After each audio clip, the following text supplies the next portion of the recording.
Welcome to our ongoing YouTube video series on technology and business law.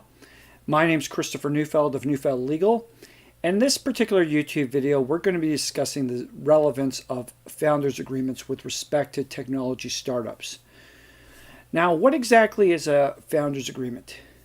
A founders' agreement is sort of a supplement to the issuance of shares that are given to all the founders of a new or upstart technology company. And what it's trying to achieve is to reiterate and set down in paper that the intellectual property that's been developed and that people are being compensated for by way of shares and ongoing remuneration is both before the incorporation and afterwards intended to be in the corporation, and it's not intended to be retained by any particular individual. The reason you're doing this is you don't want to come down the road where people are disputing how much of the IP that they retained, how much is in the company, whether or not they have additional rights to it, whether or not there's additional debt obligations, if they've surreptitiously sought to patent or license or attribute that to somebody else or themselves.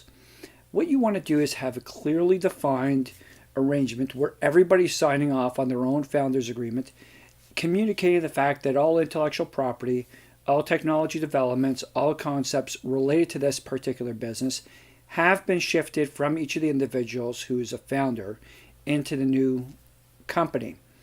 And that company now is moving forward with everything amassed in it and moving that way, so that nobody feels cheated and nobody can try to hopefully undercut the whole arrangement. So that is why you put in place a founders agreement, so it's clear-cut, definitive. There's a lot of legal terminology naturally that goes into it and recitations of law and the like. But that is your expectation, that people will move forward and recognize that the company now has the technology. People are working with a company that has its own technology, as opposed to we're sort of technically licensing this technology. There was an agreement that I had in place before that I did not reveal to everyone. And next thing you know, you're going down the whole litigation route. And where that goes, the problem is it goes down the road of costs, hampering the business, destroying the business, and incredible amounts of costs to lawyers and other parties as people fight about this and not move the business forward, but instead move backwards in a big fight. Hence, why you need to get a founders agreement in place, as with many other agreements at the outset of your technology startup. For this kind of service, our law firm does provide these types of agreements. We have considerable experience, exposure to them.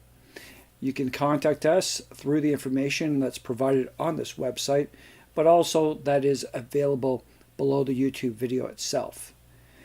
We hope you found this particular YouTube video informative and look forward to both hearing from you with respect to the development of your technology business, as well as coming back to you with further insights and suggestions with respect to advancing your efforts to launch and progress your technology, your internet business, whatever business you're choosing, but what you're looking to do forward and make it successful, enjoyable, and profitable. Thank you.